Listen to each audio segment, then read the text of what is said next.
Now, governments, they're acutely aware that the media plays a powerful role, especially when it comes to shining a light on stories, well, they'd rather you not know about.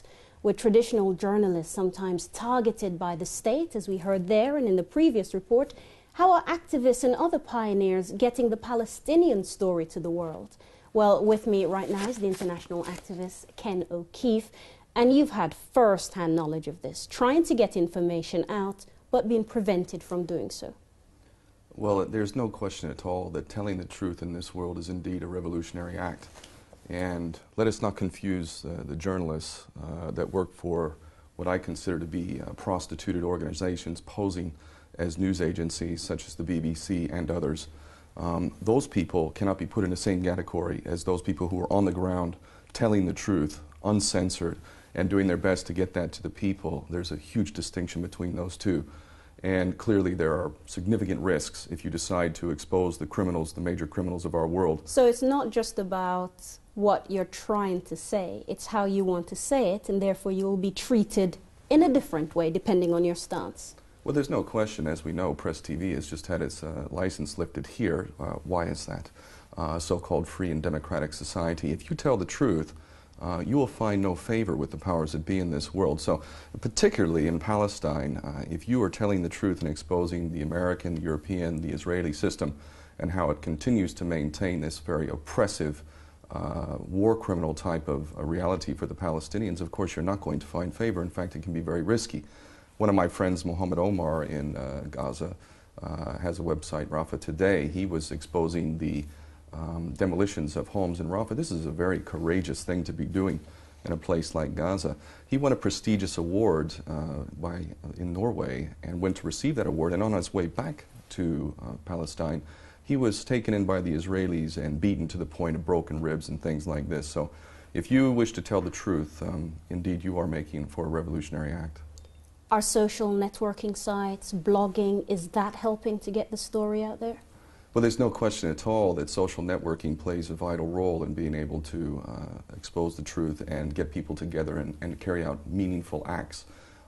However, we also need to be very well aware of the fact that some of the major social networking sites, such as Facebook, are clearly influenced in the direction of the Israeli agenda, the Zionist agenda. There is absolutely no question of this. So while we can use social networking as a tool, we also need to know what is also insidious and very destructive about these same social networking sites. Beware of the tool that we're using for sure.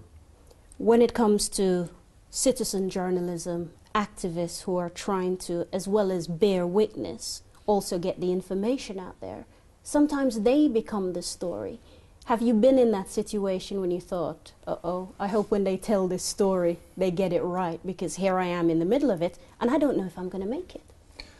Yeah, well, I mean, that's why I'm very independent myself. You know, I know that if I'm in control of the information that I'm getting out, that there will be no filter. You know, I find that the only way that you can really tell the truth in this world, with rare exception, and I will count Press TV in that, is to do it yourself. Unfortunately, once you count on others who are getting paid by major institutions to tell the story, it's going to be perverted. Because unfortunately, the agenda for the powers that be is to use propaganda through the major media outlets to keep people dumb, ignorant, in the dark, divided, and effectively incapable of affecting positive change. That's the whole point of propaganda, and that's exactly why truth tellers are the most dangerous people of all to the powers that be. And in the face of this danger, how do you get the message out there, but also try and put that to one side as you go about your daily business? Well, the internet is an amazing tool. It's something that is affecting the rising of human consciousness on a level that's never happened in human existence. This is very inspiring. There's great potential. I think the one major task that sits before us now is, rather than just telling the story, because I think if your eyes are open, then you know what's happening in Palestine, Iraq, Afghanistan, Pakistan, in Africa, all over the world. If your eyes are open, you will know what's happening. I believe the next great challenge for us as truth tellers is to find ways to effectively unite people. We must get beyond focusing on those things that we don't agree on and start to focus on the things that we do agree on, which are the most important things of all, such as truth and justice. That is the next step for us, is to not just tell or reveal information, but to use that information to bring people together and do what we're capable of doing, because there is no doubt in my mind at all that we can affect a better world once we come together. It is the only thing standing in our way. Bloggers, social commentators, the works. Thank you, Ken.